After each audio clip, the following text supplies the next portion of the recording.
कल्पना ध्यान साधना में सभी साधकों का स्वागत है। सभी को प्रणाम। ओम।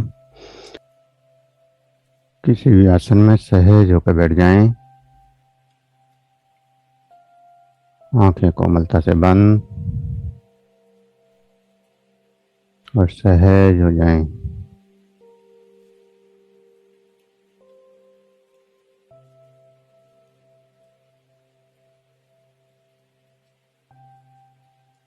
जो श्वास अंदर जा रहा है,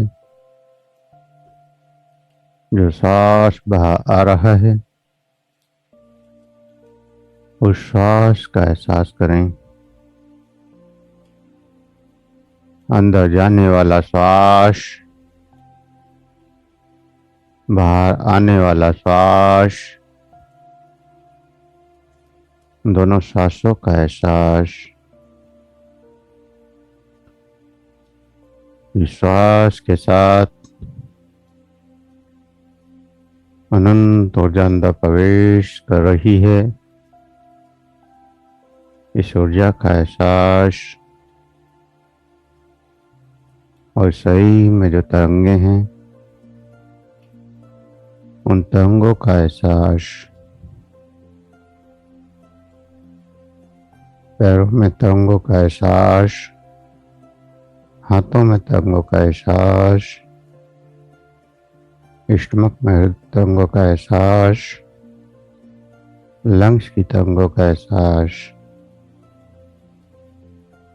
पूरे शरीर में जहाँ भी कोई संवेदना है, जहाँ भी कोई तरंग है, उस तरंग का एहसास। और धीरे धीरे श्वास शांत होती जाए। श्वास को लेने की या छोड़ने की कोशिश नहीं करनी है। श्वास के साथ कोई बदलाव नहीं करना है। जो स्वयं चलती जाए, उसका एहसास। श्वास अंदर जा रही है, श्वास बाहर आ रही है, उसका एहसास।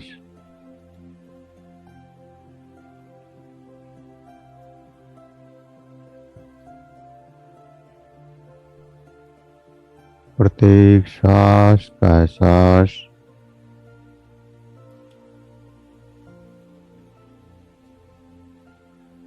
जो श्वास अंदर गई,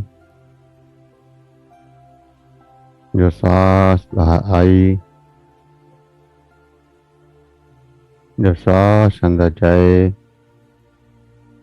तो उसके प्रवाह को लंग्स में महसूस करें। श्वास के साथ लंग्स की क्रिया को देखें और हृदय चक्र पर ध्यान लगाएं। हृदय चक्र पर देखते हुए प्रत्येक श्वास का लंग्स का फूलना और पिचकना,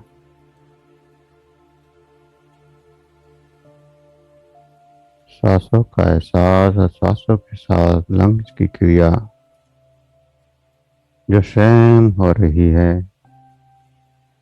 आपको कुछ भी करने की जरूरत नहीं है, सब कुछ स्वयं हो रहा है।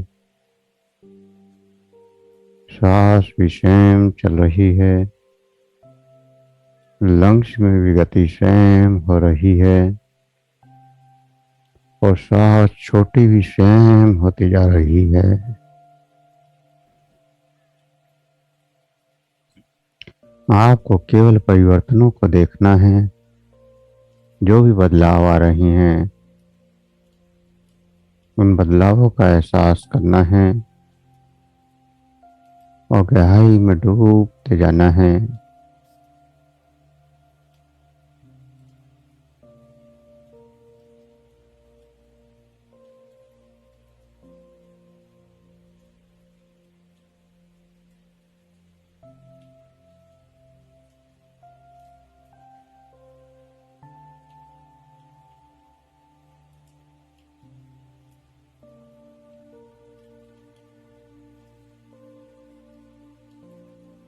लगातार गहराई में डूबते जाना है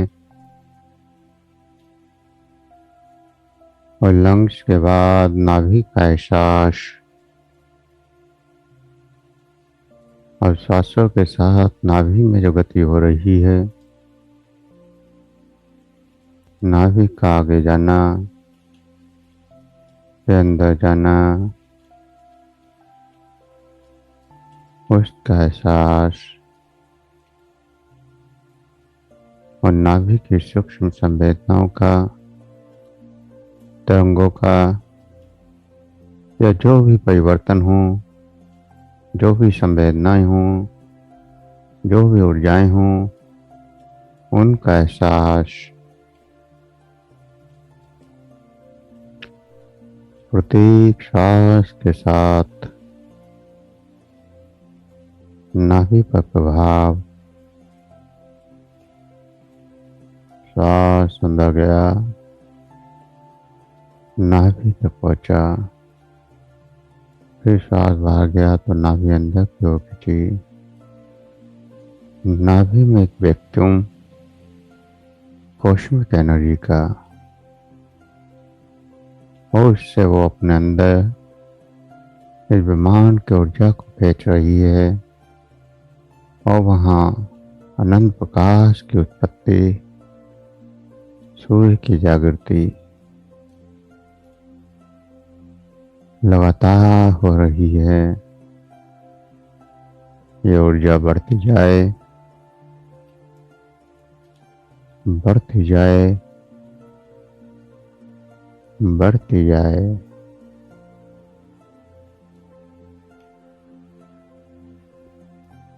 नाभि पर ऊर्जा का एहसास,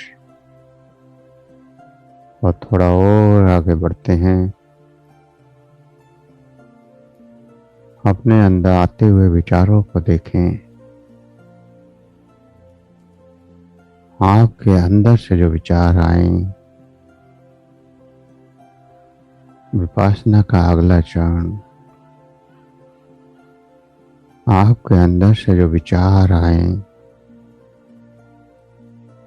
चाहे वो विचार कुछ भी क्यों ना हो, सकारात्मक हो, नकारात्मक हो, केवल उनको देखें। किसी भी विचार पर कोई प्रतिक्रिया नहीं करनी है। जो महसूस हो उसको करते जाएं, जो एहसास हो उनको करते जाएं। आपको कुछ भी बदलने की कोशिश नहीं करनी है। श्वास सहज चल रहा है, नाभि ऊर्जा सहज में अपने अंदर एक जॉब कर रही है, शरीर में सहज ही तरंगें पैदा हो रही हैं, ऊर्जा पैदा हो रही है, और विचार भी स्वयं ही सहज में आ रहे हैं और जा रहे हैं। आपको अपनी बुद्धि का, अपने ज्ञान का, अपने मस्तिष्क का कोई प्रयोग नहीं करना है। न आपके संस्कारों का, न मान्यताओं का कोई प्रयोग नहीं करना है।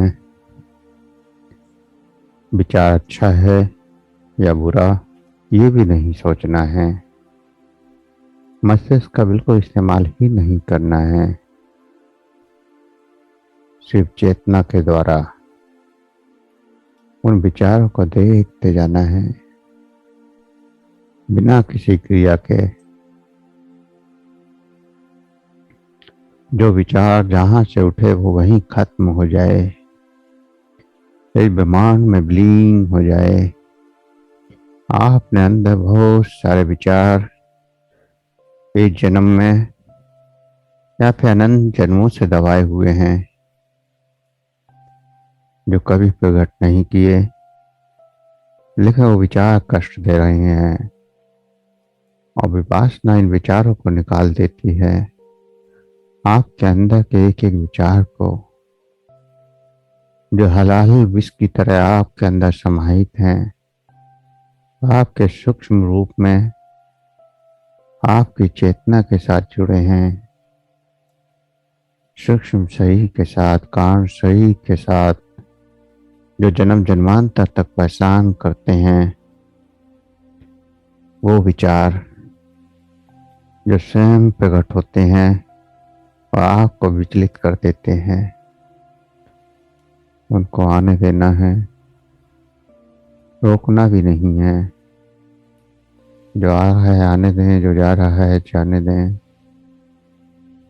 कोई प्रतिक्रिया नहीं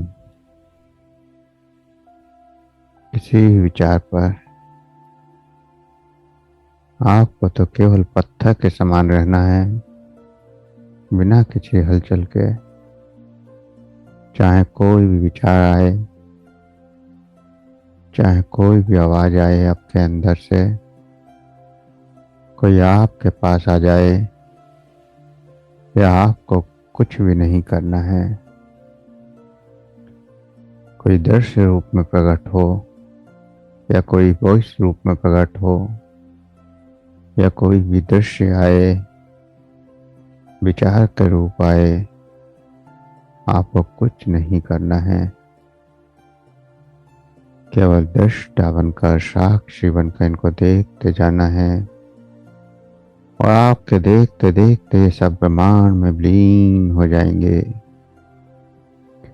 आपके अंदर की चेतना से जुड़े विचार, जन्मों के विचार, जन्मों की मान्यताएं, जन्मों के संस्कार जो आपको कष्ट दे रहे हैं, वो सभी इस ब्रह्मांड में विलीन हो जाएंगे। सभी विचार, सभी भाव, सभी नकारात्मकताएं, सभी बीमारियां, सब कुछ खत्म हो जाए। जो आए वो जाएगा। कोई विचार आया, अब हमने कुछ भी नहीं कहा, उसका विश्लेषण ही नहीं किया कि विचार अच्छा है या बुरा, उससे हम जुड़े ही नहीं, तो हम आगे निकल जाएंगे। वो विचार वहीं ब्रह्मांड में विलीन हो जाएगा। हमारे कारण सही से उसका संपर्क खत्म हो जाएगा। कोई विचार जब तक आपको प्रभावित नहीं करता,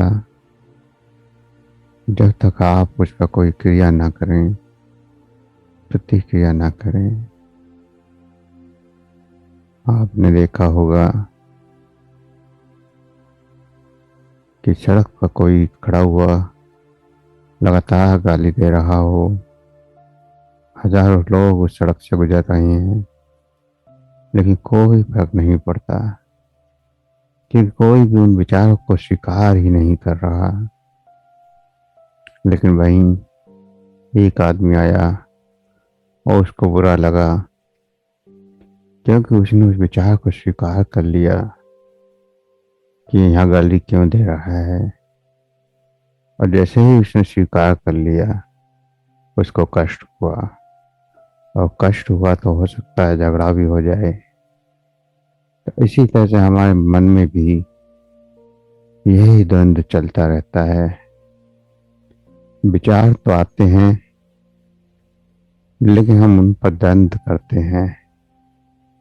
हम अपनी बुद्धि का प्रयोग करते हैं कि ये अच्छा है, ये बुरा है, ये पाप है, ये पुण्य है, ये कर्म है, ये कर्म है, और उसके बंधन को और मजबूत कर लेते हैं। जो बंधन खुलने को थे, वो बंधन और गहरे होते चले जाते हैं। हमें तो उन बंधनों से मुक्त होना है जो जन्मों से बांधे हुए हैं। हर बंधन से मुक्त। बंधनों से मुक्त होंगे तभी कर्मों से मुक्त होंगे, और कर्मों से मुक्त होंगे तभी जीवन मुक्त होंगे। अनंत विचारों का सैलाब चलता है, और हम हर विचार पर इतनी प्रतिक्रियाएं करते हैं इतना द्वंद्व अपने अंदर पैदा करते हैं। ये हुआ तो ऐसा क्यों हुआ, ऐसा नहीं हुआ तो क्यों नहीं हुआ, ऐसा होना चाहिए, ऐसा नहीं होना चाहिए। सब कुछ अपनी मान्यताओं के आधार पर तय करते हैं, अपने संस्कार के आधार पर तय करते हैं और हर विचार को अपने अंदर फिर से दबा लेते हैं। जो विचार अंदर से ब्रह्मांड में विलीन होने के लिए प्रकट हुआ, उस पर प्रतिक्रिया करके फिर अपने अंदर ही दबा दिया। अब वो विचार जब भी दोबारा फिर प्रकट होगा तो और ज्यादा ताकत से प्रकट होगा, क्योंकि इस बार आपने उसे और शक्तिशाली बना दिया। तो इसी प्रकार नकारात्मक विचारों को हम लगातार शक्तिशाली बनाते चले जाते हैं। किसी से हम बहुत प्रेम करते हैं और वो हमको छोड़ कर जाता है, तो हम बार बार उसके विचार को शक्तिशाली बना देते हैं। ये क्यों छोड़ कर जा रहा है, इसका तो मुझसे गहरा संबंध है। और वही विचार आपको फिर कष्ट में डालता है, क्योंकि जितनी आप विचारों को शक्ति देते जाएंगे वो उतना ही ताकतवर होता जाएगा और वो बार बार प्रकट होकर आपको कष्ट देगा। जितनी बार विचार प्रकट हुआ और जितनी बार आपने उस पर प्रतिक्रिया की, उतना ही ज्यादा वो शक्तिशाली होता चला गया और जितना शक्तिशाली होता चला गया उतना ही आपको कष्ट होता चला गया और जीवन ऐसे ही पूरा कष्टों में बीत जाता है, अनंत जन्मों के कष्ट। बच्चा जब जन्म लेता है तो कोई कष्ट नहीं होता, ऐसा हम सोचते हैं, लेकिन उसे भी कष्ट होता है। उसके अंदर भी विचार उठ रहे होते हैं। वो भी आप देखा होगा कि कभी वो हंसता है, कभी वो रोता है, जबकि उसको कुछ भी नहीं पता इस दुनिया का। आपने अभी उसमें कोई संस्कार नहीं डाला, आपने अभी तक कोई विचार नहीं दिया, लेकिन उनके अंदर पिछले जन्मों की जागृति है, पिछले जन्मों के विचार उठ रहे हैं जो उसने वहां स्वीकार किए हैं। उन पर वो प्रतिक्रियाएं कर रहा है। अगर कोई अच्छा विचार आया तो चेहरे पर मुस्कुराहट आ गई, अगर कोई बुरा विचार आया तो वो रोने लगा, चिल्लाने लगा। तो जन्मों तक ये विचार हमारा पीछा नहीं छोड़ते और जैसे जैसे हम बड़े होते हैं फिर हमें अपने घर से, परिवार से, बाहर से, समाज से, सब चारों तरफ से पढ़ाया सिखाया जाता है। आपको ये करना है, आपको वो करना है, ये पाप है, ये पुण्य है, ये अच्छा है, ये बुरा है। हर चीज सिखाई जाती है। इससे बात करो, उससे बात मत करो, इससे प्रेम करो, इससे नफरत करो, ये बुरा है, ये अच्छा है। सब कुछ हमारे अंदर भर दिया जाता है और वही धीरे धीरे हमारे पुराने संस्कारों से जुड़ता चला जाता है, क्योंकि हर जन्म में एक से ही संस्कार मिलते हैं, एक से ही विचार मिलते हैं। कोई खास बदलाव नहीं आता। इसलिए हर जन्म में कष्ट होता है, हर जन्म में परेशानियां होती हैं, क्योंकि सत्य को हमने नहीं जाना। और आपने साथ ही साथ ये भी देखा होगा कि अगर कोई आपके विचारों के अनुरूप, आपकी मान्यताओं के अनुरूप बोलता है तो आप उसे बड़ी जल्दी सहज स्वीकार कर लेते हैं, क्योंकि आपका जन्मों का अनुभव वहां बोल रहा है, जन्मों के संस्कार, जन्मों की मान्यताएं बोल रही हैं। और अगर कोई आपके विपरीत बोल दे तो आप उसका विरोध करने लगते हैं, आप उसकी सत्यता पर तुरंत सवाल उठा देते हैं।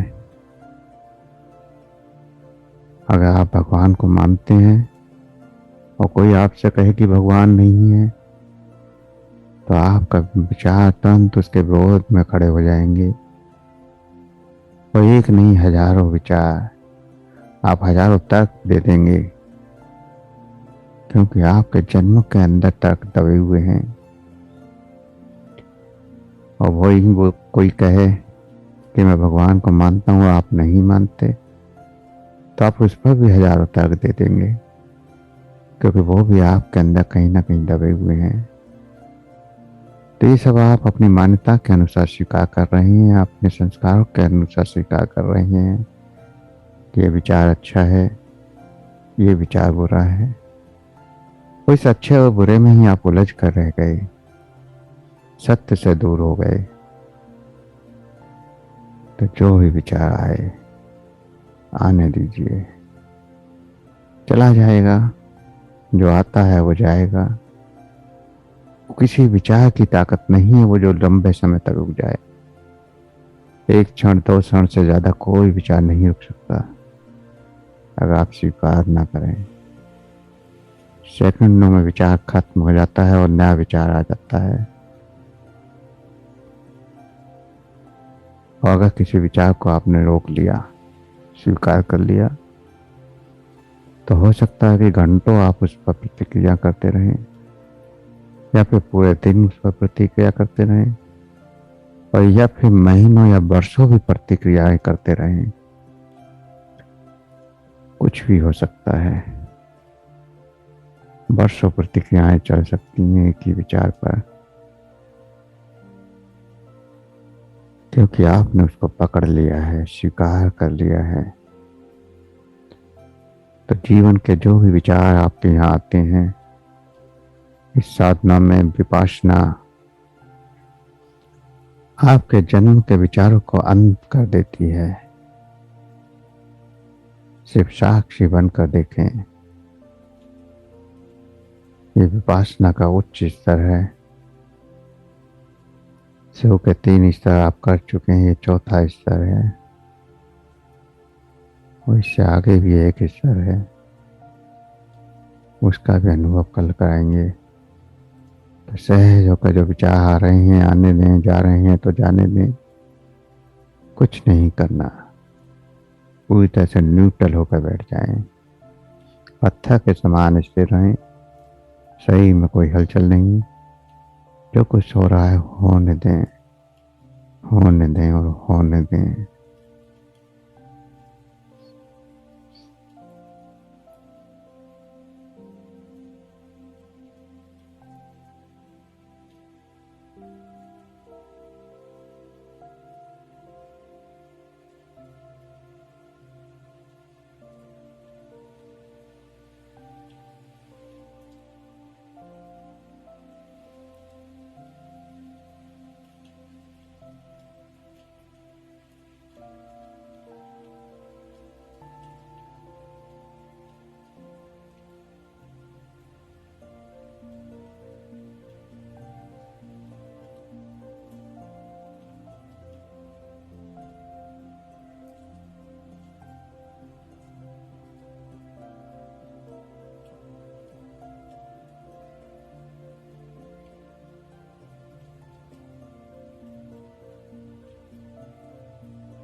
सहज जो भी एहसास हो रहे हैं, जो भी अनुभव हो रहे हैं, उनको महसूस करते हुए तो गहरे सांस भरें। सांसों का एहसास, शरीर का एहसास, सांसों का एहसास, शरीर का एहसास। हाथों की उंगलियों में हलचल करें, हथेलियों को रब करें, गर्म करें, आंखों पर लगाएं, चेहरे पर लगाएं और धीरे धीरे आंखें खोलते हुए चेतना में वापस आ जाएं। सभी चेतना में वापस आ जाएं।